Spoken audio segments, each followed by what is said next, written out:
ಕೃಷಿ ರಂಗ ರೈತರಿಗಾಗಿ ಕಾರ್ಯಕ್ರಮ ಕಿಸಾನ್ ವಾಣಿ.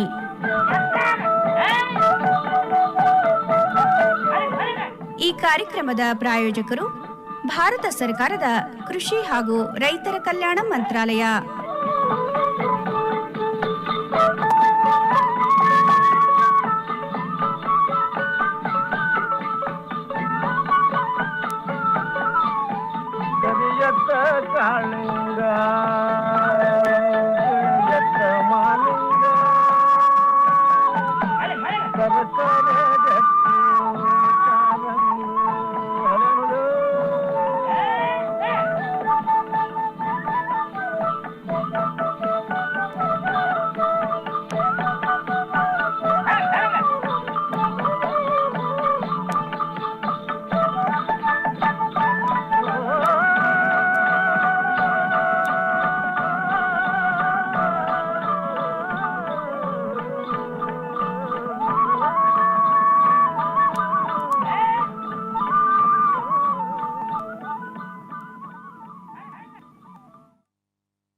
ಕೃಷಿರಂಗ ಪ್ರಾಯೋಜಿತ ಕಾರ್ಯಕ್ರಮ ಕಿಸಾನ್ ವಾಣಿ ಕೇಳುವ ರೈತ ಬಾಂಧವರಿಗೆಲ್ಲ ಶರಣಾರ್ಥಿಗಳು. ರೈತ ಬಾಂಧವರಿಗೆ ನಮಸ್ಕಾರ. ರೈತ ಬಾಂಧವರು, ಇವತ್ತಿನ ಕಾರ್ಯಕ್ರಮದಲ್ಲಿ ರಾಶಿ ಯಂತ್ರವನ್ನು ಬಳಸುವಾಗ ರೈತ ಬಾಂಧವರು ಇರ್ಬೋದು ಅಥವಾ ರಾಶಿ ಯಂತ್ರವನ್ನು ನಡೆಸ್ತಕ್ಕಂಥ ಕಾರ್ಮಿಕರು ಏನು ಒಂದು ಸೂಕ್ತ ಕ್ರಮಗಳನ್ನು ಅನುಸರಿಸಬೇಕಾಗತ್ತೆ, ರಾಶಿ ಯಂತ್ರವನ್ನು ಯಾವ್ಯಾವ ಸಂದರ್ಭದಲ್ಲಿ ಹೇಗೆ ಅದನ್ನು ಸಜ್ಜುಗೊಳಿಸಬೇಕಾಗತ್ತೆ, ಜೊತೆಗೆ ನಿಷ್ಕಾಳಜಿಯಿಂದ ಉಪಯೋಗ ಮಾಡಿದಾಗ ಏನೇನು ಅನಾಹುತಗಳಾಗ್ತವೆ ರಾಶಿ ಯಂತ್ರದಲ್ಲಿ ಅಂತಕ್ಕಂಥ ವಿಚಾರ ಭಾಳ ಮುಖ್ಯ. ನಮ್ಮ ರಾಯಚೂರು ಜಿಲ್ಲೆಯಲ್ಲಿ ಸಾಕಷ್ಟು ವರ್ಷದಿಂದ ವಿವಿಧ ಬೆಳೆಗಳಲ್ಲಿ ರೈತ ಬಾಂಧವರು ರಾಶಿ ಯಂತ್ರವನ್ನು ಬಳಸ್ತಾ ಇದ್ದಾರೆ. ಇವತ್ತಿನ ಕಾರ್ಯಕ್ರಮದಲ್ಲಿ ರಾಶಿ ಯಂತ್ರವನ್ನು ಬಳಸುವಾಗ ಏನು ಒಂದು ಮುನ್ನೆಚ್ಚರಿಕೆಯನ್ನು ತಗೋಬೇಕು, ಯಾವ ರೀತಿ ನಾವು ಎಚ್ಚರಿಕೆಯನ್ನು ವಹಿಸಬೇಕಾಗತ್ತೆ, ಖರೀದಿ ಮಾಡೋದಿರ್ಬೋದು ಅಥವಾ ಬಳಸೋದಿರ್ಬೋದು, ಇದ್ರ ಬಗ್ಗೆ ಸೂಕ್ತವಾದಂಥ ಮಾಹಿತಿಯನ್ನು ನಮ್ಮ ರೈತ ಬಾಂಧವರಿಗೆ ನೀಡಲಿಕ್ಕೆ ನಮ್ಮ ಜೊತೆ ಇವತ್ತು ರಾಯಚೂರು ಕೃಷಿ ತಾಂತ್ರಿಕ ಮಹಾವಿದ್ಯಾಲಯದ ತಜ್ಞರಾದಂಥ ಡಾಕ್ಟರ್ ಕೆ.ವಿ. ಪ್ರಕಾಶ್ ಅವರು ನಮ್ಮೊಂದಿಗಿದ್ದಾರೆ. ಅವರಿಂದ ಈ ವಿಚಾರವಾಗಿ ಇವತ್ತಿನ ಕಾರ್ಯಕ್ರಮದಲ್ಲಿ ಮಾಹಿತಿಯನ್ನು ತಿಳ್ಕೊಳ್ಳೋಂಥ ಬನ್ನಿ. ನಮಸ್ಕಾರ ಡಾಕ್ಟರ್ ಕೆ.ವಿ. ಪ್ರಕಾಶ್ ಅವರೇ. ನಮಸ್ಕಾರ. ಮೊದಲನೇದಾಗಿ ಈ ರಾಶಿ ಯಂತ್ರ ಅಂದ್ರೇನು, ಯಾತಕ್ಕಾಗಿ ರೈತರು ಇದನ್ನು ಬಳಸಬೇಕಾಗತ್ತೆ?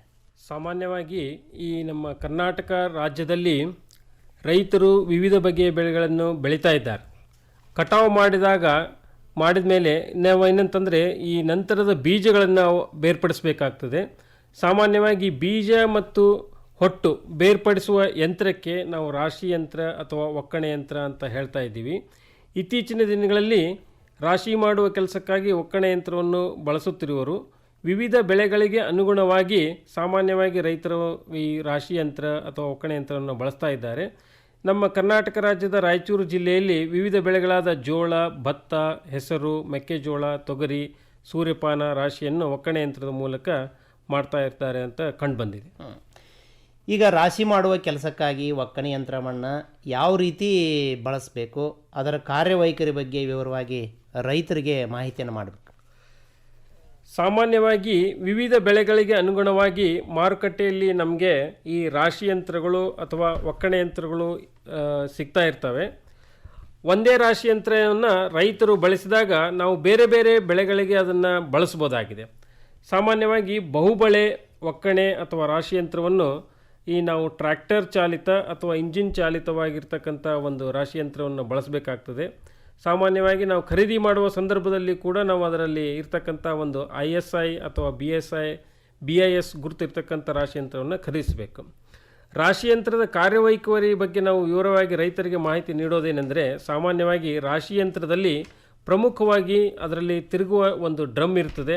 ಅದೇ ರೀತಿ ಬೀಜದ ಜರಡಿ, ಬೆಳೆ ಹಾಕುವ ಭಾಗ, ಗಾಳಿ ಬರ್ತಕ್ಕಂಥ ಬ್ಲೋವರ್, ಬೀಜ ಹೊರಗೆ ಹೋಗ್ತಕ್ಕಂಥ ಒಂದು ಭಾಗ, ಎಲ್ಲ ಬೀಜ ಮತ್ತು ಹೊಟ್ಟನ್ನು ಬೇರ್ಪಡಿಸಿದ ನಂತರ ಈ ಹುಲ್ಲು ಅಥವಾ ಹೊಟ್ಟು ಹೊರಬರ್ತಕ್ಕಂಥ ಭಾಗಗಳನ್ನು ಕೂಡ ಇದರಲ್ಲಿ ಹೊಂದಿರ್ತದೆ. ಸಾಮಾನ್ಯವಾಗಿ ರೈತರು ಏನಂತಂದರೆ ಕಟಾವು ಮಾಡಿದ ಬೆಳೆಯನ್ನು ಒಣಗಿಸಿ ರಾಶಿ ಯಂತ್ರಕ್ಕೆ ಹಾಕೋದು ಬಹಳಷ್ಟು ಸೂಕ್ತ.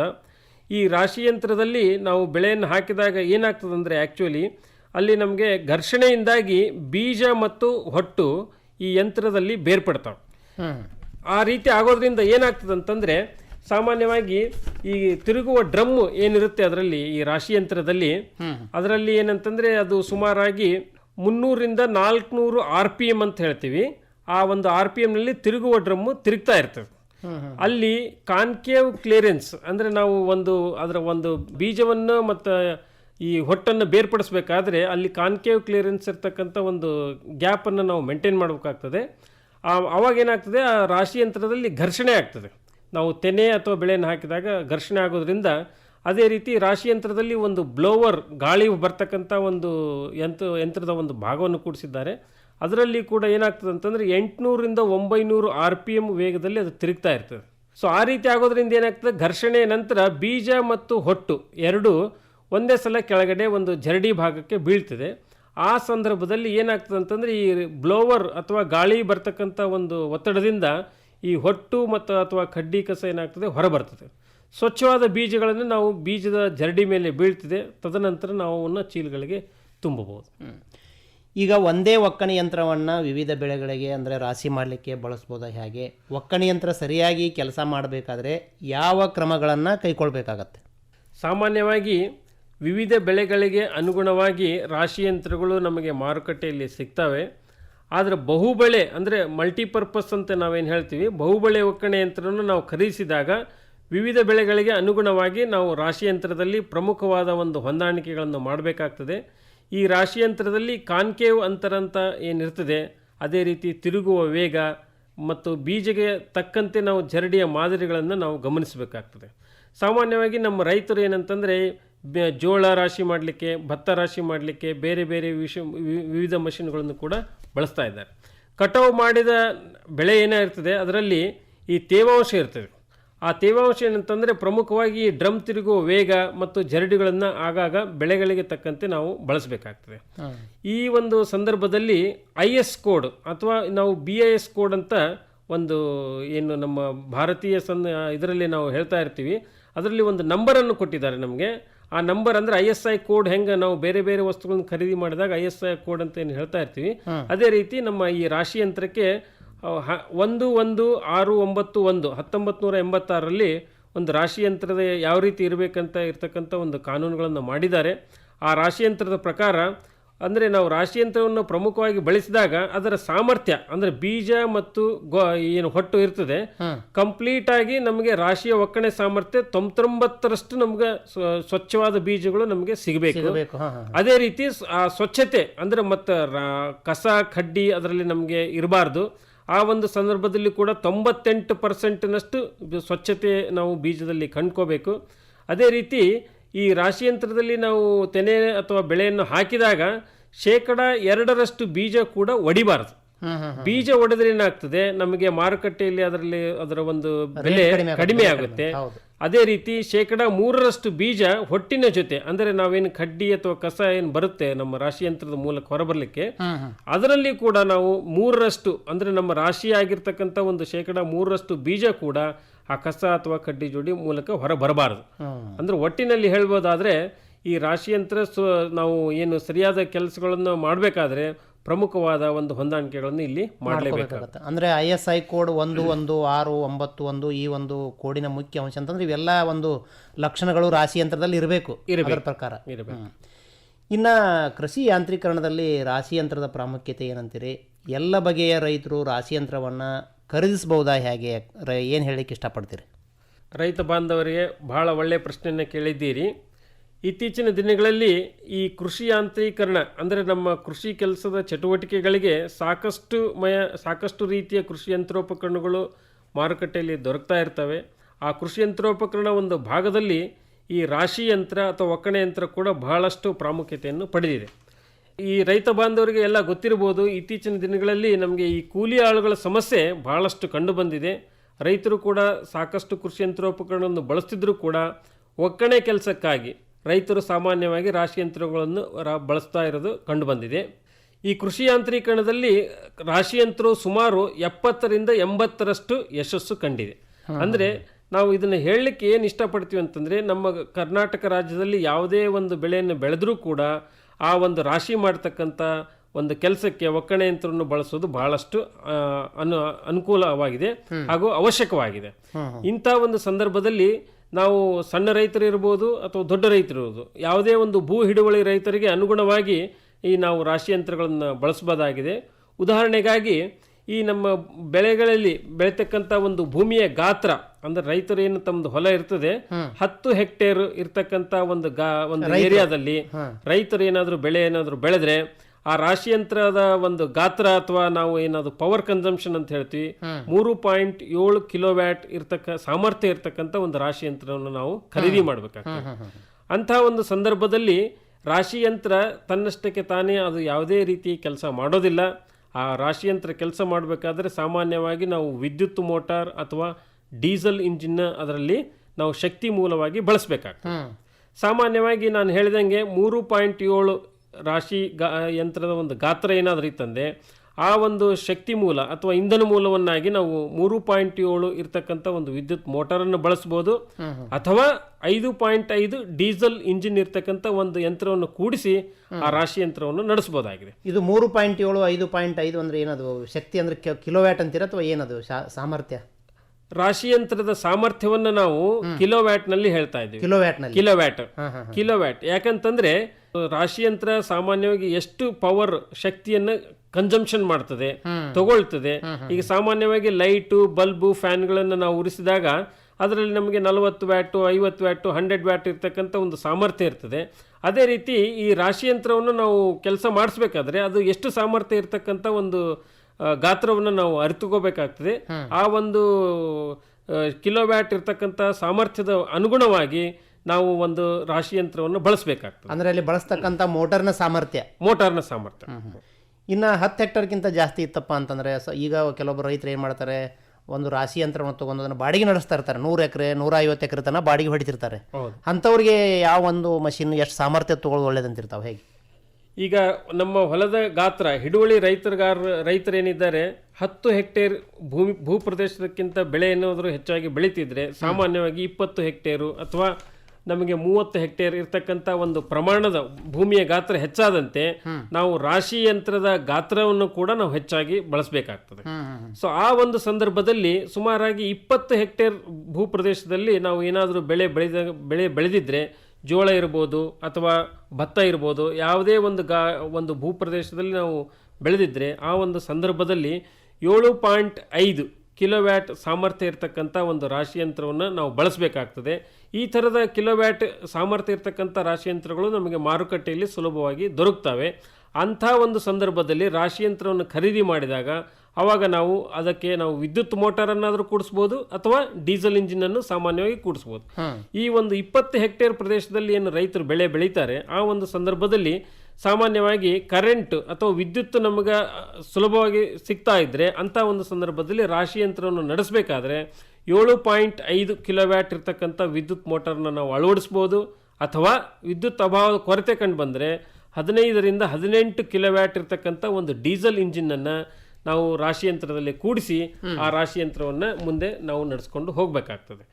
ಆದರೂ ಕೂಡ ಕೆಲವು ಸಂದರ್ಭದಲ್ಲಿ ಡೀಸೆಲ್ ಇಂಜಿನ್ನು ಅಥವಾ ವಿದ್ಯುತ್ ಮೋಟಾರು ನಮಗೆ ಸಿಗದೇ ಇದ್ದ ಒಂದು ಸಂದರ್ಭದಲ್ಲಿ ಅದೇ ರೀತಿ ತದನಂತರ ಇನ್ನೂ ಭೂಪ್ರದೇಶದ ಅಂದರೆ 30ರಿಂದ 40 ಹೆಕ್ಟೇರ್ ಇರ್ತಕ್ಕಂಥ ಒಂದು ಪ್ರದೇಶದಲ್ಲಿ ಕೂಡ ನಾವು ಏನಾದರೂ ಬೆಳೆದಿದ್ರೆ, ಯಾಕಂದರೆ ಸಾಕಷ್ಟು ಬೆಳೆ ಇದ್ದಾಗ ದೊಡ್ಡ ಪ್ರಮಾಣದ ಟ್ರ್ಯಾಕ್ಟರ್ ಚಾಲಿತ ನಾವು ರಾಶಿ ಯಂತ್ರಗಳನ್ನು ಕೂಡ ಬಳಸ್ತಾ ಇದ್ದೀವಿ. ಇಂಥ ಒಂದು ಸಂದರ್ಭದಲ್ಲಿ 30 ಹೆಕ್ಟೇರ್ ಇರ್ತಕ್ಕಂಥ ಒಂದು ಭೂಪ್ರದೇಶದ ಒಂದು ಬೆಳೆ ಏನಾದರೂ ಇತ್ತಂದರೆ ಅಲ್ಲಿ ನಾವು 11.2 ಕಿಲೋವ್ಯಾಟ್ ಇರ್ತಕ್ಕಂಥ ಒಂದು ಸಾಮರ್ಥ್ಯದ ರಾಶಿ ಯಂತ್ರವನ್ನು ಖರೀದಿ ಮಾಡಬೇಕಾಗುತ್ತದೆ. ಅಂಥ ಒಂದು ಸಂದರ್ಭದಲ್ಲಿ 15ರಿಂದ 22.5 ಕಿಲೋವ್ಯಾಟ್ ಟ್ರ್ಯಾಕ್ಟರ್ ಸಾಮರ್ಥ್ಯ ಇರ್ತಕ್ಕಂಥ ಟ್ರ್ಯಾಕ್ಟರ್ನ ನಾವು ಬಳಸ್ಬೋದು. ಸೊ ಇದು ಒಂದು ವೈಜ್ಞಾನಿಕವಾಗಿ ಈ ರೀತಿ ಕಂಡುಬಂದಿದೆ. ರೈತರು ತಮ್ಮ ಅನುಗುಣವಾಗಿ ಅಂದ್ರೆ ತಮ್ಮ ಬೆಳೆ ಬೆಳೆದಿರ್ತಕ್ಕಂಥ ಒಂದು ಭೂಪ್ರದೇಶ ಏನಿದೆ ಅದಕ್ಕೆ ಅನುಗುಣವಾಗಿ ನಾವು ರಾಶಿ ಯಂತ್ರಗಳನ್ನು ಬಳಸಬಹುದು ಅಂತ ಕಂಡು ಬಂದಿದೆ. ಅಂದ್ರೆ ಈಗ ರೈತರು ಸಾಮಾನ್ಯವಾಗಿ ನಮ್ಮಲ್ಲೆಲ್ಲ 40 HP ಟ್ರ್ಯಾಕ್ಟರ್ಗಳು ಇರ್ತವೆ. ಆ ಒಂದು 40 HP ಹಾರ್ಸ್ ಪವರ್ ಟ್ರ್ಯಾಕ್ಟರ್ಗಳನ್ನು ಈ ರಾಶಿ ಯಂತ್ರಗಳಿಗೆ ನೀವು ಹೇಳಿದ್ರಲ್ಲ, ಈಗ 30ರಿಂದ 40 ಹೆಕ್ಟೇರ್ ಪ್ರದೇಶ ಇತ್ತಪ್ಪ ಅಂದ್ರೆ ಅಲ್ಲಿ ಬಳಸ್ಬೋದು ಅಂತಾರೆ. ಹೇಗೆ ಆ ಒಂದು ಸಾಮರ್ಥ್ಯದ ಎಂಜಿನ್ಗೆ? ಈಗ ಟ್ರ್ಯಾಕ್ಟರ್ ನಾವು ಅಂದರೆ ವಿವಿಧ ಕೆಲಸಗಳಿಗೆ ನಾವು ಬಳಸ್ತಾ ಇರ್ತೀವಿ. ಹೌದು. ಆ ಒಂದು ಅಂದರೆ ನಮ್ಮ ಕುಂಟೆ ಕೂರಿಗೆ ಬೇಕಾದಂಥ ಕೆಲಸಗಳಿಗೂ ಕೂಡ ನಾವು ಅದನ್ನು ಬಳಸ್ತಾ ಇದ್ದೀವಿ. ಅದೇ ರೀತಿ ರಾಶಿ ಯಂತ್ರವನ್ನು ನಡೆಸಲಿಕ್ಕೆ ಟ್ರ್ಯಾಕ್ಟರ್ನ ಕೂಡ ನಾವು ಬಳಸ್ಬೋದು. ಸೊ ಸಾಮಾನ್ಯವಾಗಿ ಏನಂತಂದರೆ ಈ 40 ಹೆಕ್ಟೇರ್ ಪ್ರದೇಶದಲ್ಲಿ ಅಂದರೆ ಗಾತ್ರ ಹೆಚ್ಚಾದಂತೆ ನಾವು ಟ್ರ್ಯಾಕ್ಟರ್ನು ಕೂಡ ಅದರ ಒಂದು HP ಅಂತ ಹಾರ್ಸ್ ಪವರ್ ಅಂತ ಏನು ಹೇಳ್ತಾ ಇರ್ತೀವಿ, ಅದರಲ್ಲಿ 15.0 ಕಿಲೋವ್ಯಾಟ್ ಇರ್ತಕ್ಕಂಥ ಒಂದು ರಾಶಿ ಯಂತ್ರಕ್ಕೆ ಸುಮಾರಾಗಿ ನಾವು 22.5 ಅಥವಾ 26.0 ಕಿಲೋವ್ಯಾಟ್ ಇರ್ತಕ್ಕಂಥ ಒಂದು ಟ್ರ್ಯಾಕ್ಟರ್ ಸಾಮರ್ಥ್ಯ ಇರ್ತಕ್ಕಂಥ ಒಂದು ರಾಶಿ ಯಂತ್ರಕ್ಕೆ ನಾವು ಜೋಡಿಸ್ಬೋದು. ಸಾಮಾನ್ಯವಾಗಿ ಈ ಟ್ರ್ಯಾಕ್ಟರ್ನ ಏನಂದ್ರೆ ನಾವು ರಾಶಿ ಯಂತ್ರಕ್ಕೆ PTO ಶಾಫ್ಟ್ ಅಂತ ಹೇಳ್ತೀವಿ. ಆ PTO ಶಾಫ್ಟ್ ಮುಖಾಂತರ ಅದರಲ್ಲಿ ನಾವು ಜೋಡಣೆ ಮಾಡಬಹುದು. ಒಂದು ಅನುಕೂಲ ಏನು ನಮಗೆ ಟ್ರ್ಯಾಕ್ಟರ್ ಮುಖಾಂತರ ಅಂದ್ರೆ ಟ್ರ್ಯಾಕ್ಟರ್ದ ಒಂದು ಡೀಸೆಲ್ ಇಂಜಿನ್ ಇರೋದ್ರಿಂದ ಅಲ್ಲಿ ನಾವು ಏನು ಕಂಡು ಬರ್ತೀವಿ ಅಂತಂದ್ರೆ ಸುಲಭವಾಗಿ ಆ ರಾಶಿ ಯಂತ್ರವನ್ನು ಒಂದು ಸ್ಥಳದಿಂದ ಇನ್ನೊಂದು ಸ್ಥಳಕ್ಕೆ ತಗೊಂಡು ಹೋಗ್ಬೋದು. ಟ್ರ್ಯಾಕ್ಟರ್ನ ನಾವು ಯಾಕಂದ್ರೆ ಚಾಲನೆ ಇರೋದ್ರಿಂದ ನಮಗೆ ಯಾವ ರೀತಿ ಅನುಕೂಲ ಇರ್ತದೆ ಅದ ಒಂದು ಸಂದರ್ಭದಲ್ಲಿ ತಕ್ಕಂತೆ ನಾವು ರಾಶಿ ಯಂತ್ರನ ಬಳಸ್ಬೋದು ಅಂತ ಕಂಡು ಬಂದಿದೆ. ಈಗ ರೈತರು ಸಾಮಾನ್ಯವಾಗಿ ನೀವು ಹೇಳಿದ್ರಿ ಡೀಸೆಲನ್ನು ಬಳಸ್ಬೋದು ಅಥವಾ ವಿದ್ಯುತ್ತನ್ನು ಉಪಯೋಗ ಮಾಡ್ಬೋದು ಅಂದ್ರೆ ಯಾವುದು ಆರ್ಥಿಕ ದೃಷ್ಟಿಯಿಂದ ಯಾವುದು ರೈತರಿಗೆ ಲಾಭ ಆಕತ್ತಂತ್ರಿ? ಡೀಸೆಲ್ ಬಳಸೋದು ಒಳ್ಳೇದಂತೀರಿ ಅಥವಾ ತಾವು ಈ ವಿದ್ಯುತ್ ಶಕ್ತಿ ಬಳಸೋದು ಒಳ್ಳೇದಂತೀರಿ, ಹೇಗೆ? ಈ ನಮ್ಮ ಕೃಷಿ ಚಟುವಟಿಕೆಗಳಿಗೆ ನಾವು ಸಾಮಾನ್ಯವಾಗಿ ಈ ವಿದ್ಯುತ್ ಅವಲಂಬನೆ ಅಥವಾ ಡೀಸೆಲ್ ಇಂಜಿನ್ ಇರ್ತಕ್ಕಂಥ ಒಂದು ಸಾಧನಗಳ ಅವಲಂಬನೆ ಹೆಚ್ಚಾಗಿ ಕಂಡುಬರ್ತದೆ. ಈ ಒಂದು ಡೀಸೆಲ್ ಇಂಜಿನ್ ಅನ್ನು ಬಳಸಬೇಕು ಅಥವಾ ನಾವು ವಿದ್ಯುತ್ತನ್ನು ಬಳಸಬೇಕಂತ ಒಂದು ತುಲನೆ ಮಾಡಿ ನೋಡಿದಾಗ ನಮಗೆ ಎಲ್ಲಿ ವಿದ್ಯುತ್ ಸುಲಭವಾಗಿ ಸಿಗತಕ್ಕಂಥ ಒಂದು ಸಾಮರ್ಥ್ಯ ಇರ್ತದೆ, ಎಲ್ಲಿ ನಮಗೆ ಅದು ವಿದ್ಯುತ್ ಅಭಾವ ಇರೋದಿಲ್ವೋ ಅಲ್ಲಿ ನಮಗೆ ವಿದ್ಯುತ್ ಆಧಾರಿತ ಮೋಟಾರುಗಳನ್ನು ನಾವು ಈ ಒಂದು ರಾಶಿ ಯಂತ್ರಕ್ಕೆ ಬಳಸಿದರೆ ಖರ್ಚು ಬಹಳಷ್ಟು ಕಡಿಮೆ ಇರತಕ್ಕಂಥ ಕಂಡು ಬಂದಿದೆ. ಆದರೆ ಕೆಲವು ಸಂದರ್ಭದಲ್ಲಿ ಏನಾಗ್ತದೆ, ನಮಗೆ ವಿದ್ಯುತ್ತಿನ ಅಭಾವ ಕಂಡು ಬರ್ತದೆ. ಸಾಮಾನ್ಯವಾಗಿ ಹಳ್ಳಿ ಪ್ರದೇಶಗಳಲ್ಲಿ 3 ರಿಂದ 4 ತಾಸುವರೆಗೆ ಮಾತ್ರ ನಮಗೆ ಕರೆಂಟ್ ಇರ್ತಕ್ಕಂಥ ಒಂದು ಸಾಧ್ಯತೆ ಕಂಡು ಬಂದಿದೆ. ಅಂತಹ ಒಂದು ಸಂದರ್ಭದಲ್ಲಿ ಈ ಟ್ರ್ಯಾಕ್ಟರ್ಗೆ ನಾವು ಏನು ಡೀಸೆಲ್ ಬಳಸ್ತಾ ಇದ್ದೀವಿ ಅದೇ ಒಂದು ಡೀಸೆಲ್ ಇಂಜಿನ್ ಆಧಾರಿತ ಒಂದು ಇಂಜಿನ್ಗಳನ್ನು ಕೂಡ ನಾವು ರಾಶಿ ಯಂತ್ರಕ್ಕೆ ಬಳಸ್ಬೋದು. ಇವೆರಡರ ಮಧ್ಯೆ ಅಂದ್ರೆ ನಾವು ಈ ಕಾಸ್ಟ್ ಅಥವಾ ಖರ್ಚಿನ ವೆಚ್ಚದ ಬಗ್ಗೆ ಒಂದು ಕಂಪೇರ್ ಮಾಡಿ ನೋಡಿದಾಗ ನಮಗೆ ವಿದ್ಯುತ್ ಆಧಾರಿತ ಮೋಟಾರ್ ಬಳಸಿದ್ರೆ ಸಾಕಷ್ಟು ಕಡಿಮೆ ಖರ್ಚಿನಲ್ಲಿ ರಾಶಿ ಯಂತ್ರವನ್ನು ನಡೆಸ್ಬೋದು ಅಂತ ಕಂಡು ಬಂದಿದೆ. ಈಗ ನಿಮ್ಮ ವಿಚಾರದಲ್ಲಿ ರಾಶಿ ಯಂತ್ರವನ್ನು ಬಳಸೋದ್ರಿಂದ ರೈತರಿಗೆ ಯಾವ ರೀತಿ ಲಾಭ ಆಗ್ತಾವಂತ್ರಿ? ಖರ್ಚು ಕಡಿಮೆ ಆಗತ್ತಂತೀರಾ, ಹೇಗೆ ಒಟ್ಟಾರೆ ಈ ರಾಶಿ ಮಾಡ್ತಕ್ಕಂಥ ಖರ್ಚು? ಭಾಳ ಒಳ್ಳೆಯದು ಪ್ರಶ್ನೆ. ಈಗ ಏನಂತಂದರೆ ನಮಗೆ ರೈತರಿಗೆ ಲಾಭಗಳು ಆಗೋದ್ರಿಂದನೇ ನಮಗೆ ಈ ರಾಶಿ ಯಂತ್ರ ಬಳಸೋದು ಭಾಳ ಸೂಕ್ತ ಅಂತ ಕಂಡು ಬಂದಿದೆ. ಮೊದಲನೇ ಒಂದು ಸುಮಾರಾಗಿ 10 ರಿಂದ 15 ವರ್ಷಗಳ ಮುಂಚಿತವಾಗಿ ನಾವು ರಾಶಿ ಯಂತ್ರ ಬಳಸದೇ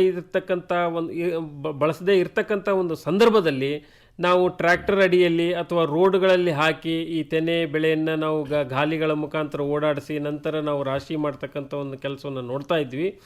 ಆದರೆ ಆ ರೀತಿ ಮಾಡೋದ್ರಿಂದ ರಾಶಿ ಯಂತ್ರದ ಬಳಕೆ ಏನಂತಂದರೆ ನಮಗೆ ಈ ಸ್ವಚ್ಛತೆಯಲ್ಲಿ ಒಂದು ಕೊರತೆ ಕಂಡು ಬರ್ತದೆ. ಹೀಗಾಗಿ ರಾಶಿ ಯಂತ್ರದ ಅವಲಂಬನೆ ನಮಗೆ ಬಹಳಷ್ಟು ಹೆಚ್ಚಾಗಿರೋದ್ರಿಂದ ನಮಗೆ ಖರ್ಚಿನಲ್ಲಿ ನಮಗೆ ಉಳಿತಾಯ ನಮಗೆ ರಾಶಿ ಯಂತ್ರ ಬಳಸೋದ್ರಿಂದ ಕಂಡು ಬಂದಿದೆ. ಯಾಕಂತಂದ್ರೆ ಹೆಚ್ಚಿನ ಕೂಲಿ ಆಳುಗಳ ಅವಶ್ಯಕತೆ ಇದರಲ್ಲಿ ನಮಗೆ ಕಂಡು ಬರೋದಿಲ್ಲ. ಯಾಕೆಂದ್ರೆ ಕೃಷಿ ಯಂತ್ರೋಪಕರಣದಲ್ಲಿ ನಾವು ಏನಂತಂದ್ರೆ ಈ ಒಂದು ಯಾಂತ್ರೀಕರಣ ಅಂತ ಏನು ಹೇಳ್ತಾ ಇದ್ದೀವಿ, ಯಾಂತ್ರೀಕರಣದಲ್ಲಿ ಈ ಇತ್ತೀಚೆಗೆ ನಿಮಗೆ ಕೂಲಿ ಆಳುಗಳ ಸಮಸ್ಯೆ ಬಹಳಷ್ಟು ಕಂಡು ಬಂದಿದೆ. ಹಾಗಾಗಿ ಈ ರಾಶಿ ಯಂತ್ರವನ್ನು ಬಳಸೋದ್ರಿಂದ ನಮಗೆ ಹೆಚ್ಚಿನ ಕೂಲಿ ಆಳುಗಳ ಅವಶ್ಯಕತೆ ಇರೋದಿಲ್ಲ. ಅದೇ ರೀತಿ ಕಡಿಮೆ ಖರ್ಚಿನಲ್ಲಿ ಒಕ್ಕಣೆಯ ಕೆಲಸವನ್ನು ಸುಲಭವಾಗಿ ಮಾಡ್ಬೋದಂತ ಕಂಡು ಬಂದಿದೆ. ನಾವು ಸುಲಭವಾಗಿ ಈಗ ನಾವು ಯಾವುದೇ ಒಂದು ಬೆಳೆಯನ್ನು ಬೆಳೆದರೂ ಕೂಡ ರಾಶಿ ಯಂತ್ರಗಳ ನಮಗೆ ಉಪಯೋಗ ಅತಿ ಅವಶ್ಯಕತೆ ಇರೋದ್ರಿಂದ ನಾವು ರಾಶಿ ಯಂತ್ರಗಳ ಮೇಲೆ ಭಾಳಷ್ಟು ಅವಲಂಬನೆ ಆಗಿದ್ದೀವಿ. ಅದೇ ರೀತಿ ನಮಗೆ ಮಾರುಕಟ್ಟೆಯಲ್ಲಿ ವಿವಿಧ ರೀತಿಯ ಬೆಳೆಗಳಿಗೆ ಅನುಗುಣವಾಗಿ ಈ ರಾಶಿ ಯಂತ್ರಗಳು ದೊರಕ್ತಾ ಇದ್ದಾವೆ. ಹೀಗಾಗಿ ಸ್ವಚ್ಛವಾದ ಬೀಜಗಳನ್ನು ಸುಲಭವಾಗಿ ನಾವು ಪಡೆದು ಮಾರುಕಟ್ಟೆಯಲ್ಲಿ ಅದನ್ನು ಕೂಡ ಮಾರ್ಕೊಂಡು ಹೋಗ್ಬೋದು. ಹೀಗಾಗಿ ಕಡಿಮೆ ಖರ್ಚಿನಲ್ಲಿ ನಮಗೆ ಈ ಕೆಲಸವನ್ನು ಮಾಡ್ಬೋದಂತ ಕಂಡು ಬಂದಿದೆ. ಈಗ ರಾಶಿ ಯಂತ್ರಗಳನ್ನು ರೈತ ಬಾಂಧವರು ಬಳಸೋಕ್ಕಿಂತ ಮುಂಚೆ ಏನು ಒಂದು ಮುನ್ನೆಚ್ಚರಿಕೆಯನ್ನು ತಗೋಬೇಕು? ಅಪಘಾತಗಳು ಆಗದಂತೆ ತಡಿಬೇಕಾಗಿತ್ತಂದರೆ ಏನು ಒಂದು ಮುನ್ನೆಚ್ಚರಿಕೆ ತಗೋಬೇಕು ರೈತ ಬಾಂಧವರು? ಸಾಮಾನ್ಯವಾಗಿ ರೈತರು ಏನಂತಂದರೆ ಈ ಒಕ್ಕಣೆ ಯಂತ್ರವನ್ನು ಬಳಸುವಾಗ ಕೆಲವು ಜಾಗೃತೆ ಕ್ರಮಗಳನ್ನು ಕೈಗೊಳ್ಳಬೇಕಾಗ್ತದೆ. ಯಾಕಂತಂದರೆ ಈ ರಾಶಿ ಯಂತ್ರ ಏನಿದೆ ನಮ್ಮ ಒಂದು ವೈಜ್ಞಾನಿಕವಾಗಿ ನಾವು ಇದಕ್ಕೆ ಡೇಂಜರಸ್ ಮಷಿನ್ ಅಂತ ನಾವು ಕೂಡ ಹೇಳ್ತಾ ಇದ್ದೀವಿ. ಡೇಂಜರಸ್ ಮಷಿನ್ ಅಂದರೆ ನಮ್ಗೆ ಅಪಘಾತಗಳು ಸುಲಲಿತವಾಗಿ ಕಂಡು ಬರ್ತದೆ. ನಾವು ಜಾಗೃತಿಯನ್ನು ವಹಿಸದೇ ಇದ್ರೆ ಅಪಘಾತಗಳು ಸಂಭವಿಸೋದು ಗ್ಯಾರಂಟಿ. ಹೀಗಾಗಿ ನಾವು ಜಾಗೃತಾ ಕ್ರಮಗಳನ್ನು ಅಥವಾ ಮುನ್ನೆಚ್ಚರಿಕೆ ಕ್ರಮಗಳನ್ನು ವಹಿಸಲೇಬೇಕಾಗ್ತದೆ. ಆ ಕೆಲವೊಂದು ಮುನ್ನೆಚ್ಚರಿಕೆ ಕ್ರಮಗಳನ್ನು ನಾವು ಸುಲಭವಾಗಿ ಹೇಳ್ಬೋದಾದರೆ, ಒಕ್ಕಣೆ ಯಂತ್ರವನ್ನು ಅಥವಾ ಈ ರಾಶಿ ಯಂತ್ರವನ್ನು ಸಮತಟ್ಟಾದ ಭೂಮಿಯ ಮೇಲೆ ನಿಲ್ಲಿಸಬೇಕು. ಪ್ಲೇನ್ ಭೂಮಿ ಏನಿರ್ತದೆ ಅಲ್ಲಿ ನಾವು ಒಕ್ಕಣೆ ಯಂತ್ರವನ್ನು ನಿಲ್ಲಿಸಬೇಕಾಗ್ತದೆ. ಆ ಒಕ್ಕಣೆ ಯಂತ್ರದಿಂದ ನಮಗೆ ಸಾಮಾನ್ಯವಾಗಿ ಭೂಸ ಅಥವಾ ಹೊಟ್ಟು ಬರ್ತಾನೆ ಇರ್ತದೆ. ಈ ಒಂದು ಸಂದರ್ಭದಲ್ಲಿ ಗಾಳಿ ಯಾವ ದಿಕ್ಕಿನ ಕಡೆಗೆ ಬೀಸ್ತಾ ಇರ್ತದೆ ಅದೇ ದಿಕ್ಕಿನ ಕಡೆಗೆ ನಮ್ಮ ಈ ಭೂಸ ಅಥವಾ ಹೊಟ್ಟು ಹೊರಗೆ ಹೋಗ್ತಕ್ಕಂಥ ಒಂದು ದಿಕ್ಕಿನ ಕಡೆಗೆ ನಾವು ರಾಶಿ ಯಂತ್ರವನ್ನು ನಿಲ್ಲಿಸಬೇಕಾಗ್ತದೆ. ಯಾಕಂದರೆ ರಾಶಿ ಕೆಲಸ ಮಾಡಿದಾಗ ಏನು ಹೊಟ್ಟು ಬರ್ತದೆ ಆ ಹೊಟ್ಟು ಗಾಳಿ ಬೀಸ್ತಕ್ಕಂಥ ಒಂದು ದಿಕ್ಕಿನ ಕಡೆಗೆ ಹೋಗೋದ್ರಿಂದ ಸುಲಭವಾಗಿ ನಾವು ಈ ಬೀಜಗಳನ್ನು ಬೇರ್ಪಡಿಸಿ ಈ ರಾಶಿಯನ್ನು ಅಥವಾ ಈ ಕಸವನ್ನು ಬೇರ್ಪಡೆ ಮಾಡ್ಬೋದು. ಆಮೇಲೆ ಇನ್ನೊಂದೇನಂತಂದರೆ, ಈ ಸುರಕ್ಷತಾ ದೃಷ್ಟಿಯಿಂದ ರೈತರು ಪ್ರಮುಖವಾಗಿ ISI ಶಿಫಾರಿತ ಈ ಒಂದು ರಾಶಿ ಯಂತ್ರಗಳನ್ನು ಬಳಸಬೇಕಾಗ್ತದೆ.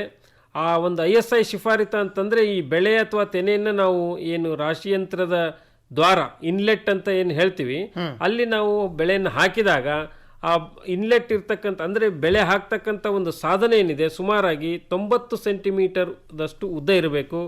45 ಸೆಂಟಿಮೀಟರ್ನಷ್ಟು ಆ ಒಂದು ರಾಶಿ ಯಂತ್ರದಲ್ಲಿ ಆ ಭಾಗವನ್ನು ಮುಚ್ಚಿರಬೇಕು. 10 ಡಿಗ್ರಿಯಷ್ಟು ಸುಮಾರಾಗಿ ಬಾಗಿರಬೇಕು. ಅಂದರೆ ಈ ಥರದ ಒಂದು ಡೈಮೆನ್ಷನ್ಸು ನಾವು ಯಾಕೆ ಹೇಳ್ತಾ ಇದ್ದೀವಿ ಅಂದರೆ, ಡೈರೆಕ್ಟಾಗಿ ನಾವು ರಾಶಿ ಯಂತ್ರದಲ್ಲಿ ತೆನೆಗಳನ್ನು ಬೆಳೆಗಳನ್ನು ಹಾಕಿದಾಗ ನಮ್ಮ ಕೈಯನ್ನು ಅಲುಗಾಡಿಸದೇ ಇರಬೇಕು. ಯಾಕಂದರೆ ತೆನೆ ಅದರಲ್ಲಿ ಹೋಗಿದೋ ಇಲ್ವೋ ಅಂತ ನಾವು ಚೆಕ್ ಮಾಡಬೇಕಾದ್ರೂ ಕೂಡ ನಾವು ಕೈಯಲ್ಲೇ ಅದನ್ನು ಹಾಕಬಾರ್ದು. ಸಾಮಾನ್ಯವಾಗಿ ಇನ್ನೊಂದೇನಂತಂದರೆ, ಈ ಕೃಷಿ ಕಾರ್ಮಿಕರು ಈ ರಾಶಿ ಯಂತ್ರ ಕೆಲಸದ ಜೊತೆಗೆ ನಾವೇನು ಕೆಲಸ ಮಾಡ್ತಾ ಇರ್ತೀವಿ ಅದರಲ್ಲಿ 10 ಗಂಟೆಗಳಿಗಿಂತ ಹೆಚ್ಚಾಗಿ ಒಕ್ಕಣೆ ಯಂತ್ರದ ಜೋಡಿ ಕೆಲಸ ಮಾಡಬಾರ್ದು. ಅಂದರೆ ನಮ್ಮ ಒಂದು ವೈಜ್ಞಾನಿಕವಾಗಿ ಹೇಳಬೇಕಾದ್ರೆ ಈ ಪ್ರತಿದಿನ 8 ಗಂಟೆಗೆ ಮಾತ್ರ ಸೂಕ್ತವಾಗಿ ಈ ಕೃಷಿ ಕಾರ್ಮಿಕರು ಕೆಲಸ ಮಾಡಬೇಕು.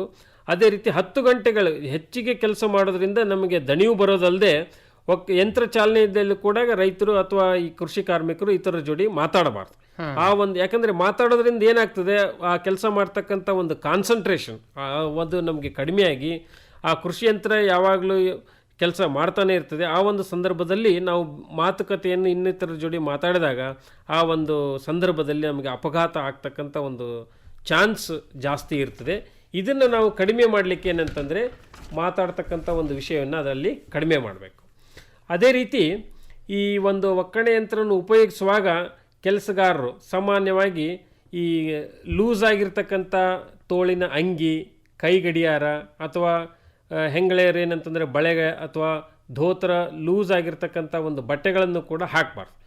ಯಾಕಂತಂದರೆ ಏನಾಗ್ತದೆ, ನಾವು ರಾಶಿ ಯಂತ್ರದ ಜೋಡಿ ಕೆಲಸ ಮಾಡಬೇಕಾದ್ರೆ ನಮ್ಮ ಕೈ ಗಡಿಯಾರಗಳು ಅಥವಾ ಲೂಸ್ ಆಗಿರ್ತಕ್ಕಂಥ ಒಂದು ತೋಳಿನ ಅಂಗಿಗಳು ಏನಾದರೂ ಅದರಲ್ಲಿ ರಾಶಿ ಯಂತ್ರದಲ್ಲಿ ಏನಾದರೂ ಒಂದು ಅಪಘಾತ ಸಂಭವಿಸ್ತಕ್ಕಂಥ ಒಂದು ಚಾನ್ಸಸ್ ಇರ್ತದೆ. ಆಮೇಲೆ ಇನ್ನೊಂದೇನಂತಂದರೆ, ಈ ಟ್ರ್ಯಾಕ್ಟರ್ ಚಾಲಿತ ಒಕ್ಕಣೆ ಯಂತ್ರ ಆಗಿತ್ತಂದರೆ ಸುಮಾರಾಗಿ ಅದರಿಂದ ನಮಗೆ ಈ ಭೂಸ ಅಥವಾ ಕಸ ಏನು ಬರ್ತದೆ 6ರಿಂದ 7 ಮೀಟರ್ ದೂರದವರೆಗೆ ನಾವು ಮೇವು ಸಂಗ್ರಹಣೆ ಮಾಡಬಾರ್ದು. ಈ ಒಂದು ಪ್ರಮುಖವಾದ ಅಂಶವನ್ನು ನಾವು ಇಲ್ಲಿ ಗಮನಿಸಬೇಕು.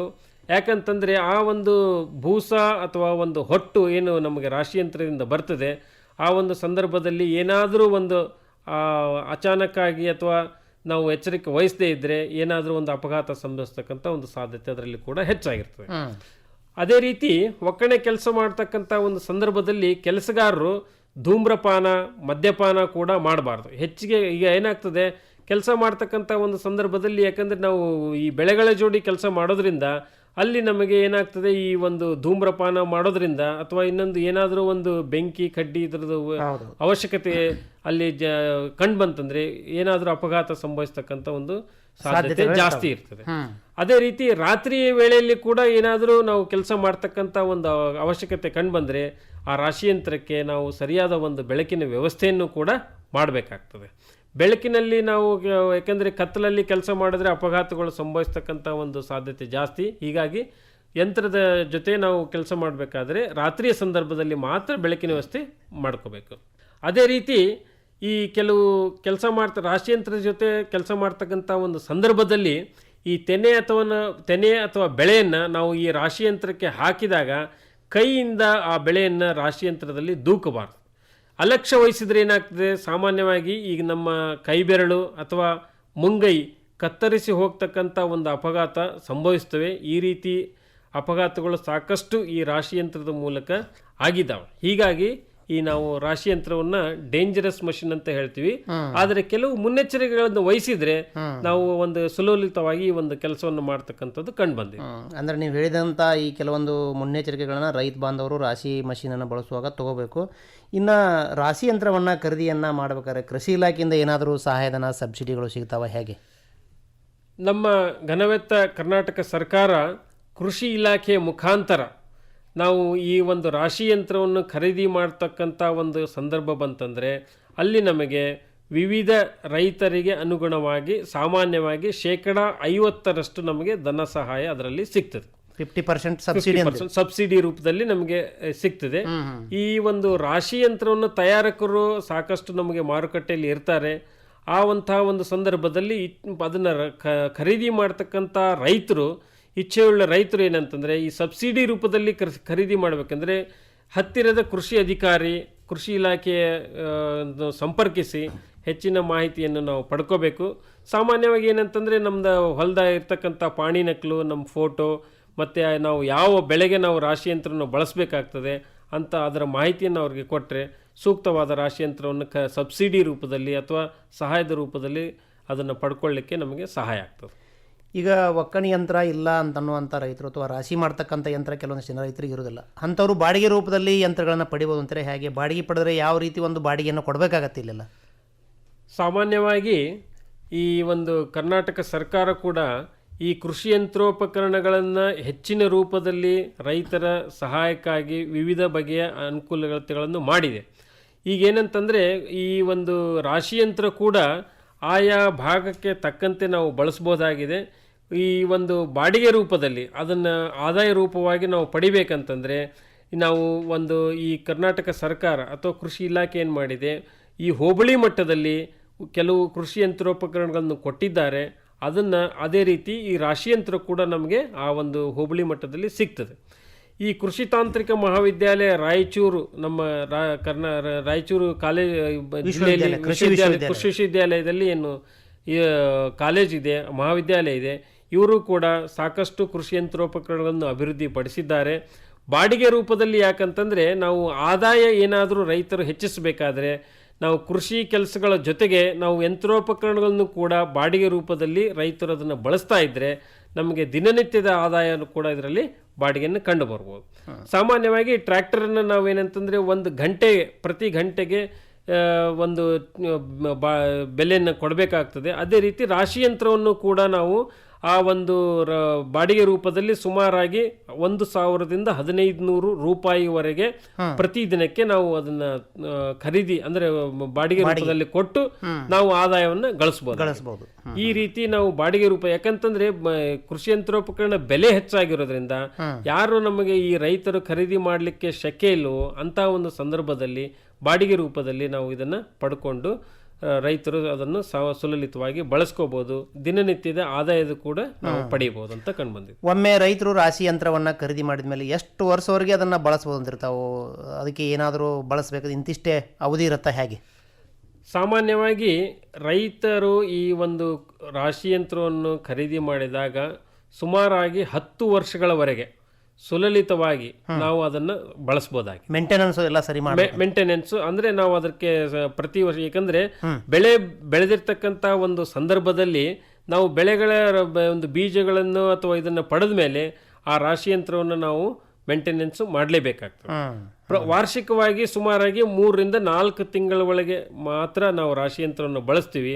ಉಳಿದ ಸಂದರ್ಭದಲ್ಲಿ ಅದನ್ನು ನಾವು ಏನಂತಂದ್ರೆ ಸುಲಲಿತವಾಗಿ ನಮ್ಮ ಒಂದು ರೈತರ ಜಾಗದಲ್ಲಿ ಅಥವಾ ಇದರಲ್ಲಿ ಶೆಡ್ಡಲ್ಲಿ ನಾವು ಸುರಕ್ಷಿತವಾಗಿ ಮೇಂಟೈನ್ ಮಾಡಿ ಇಟ್ಕೊಳ್ಳೇಬೇಕಾಗುತ್ತೆ.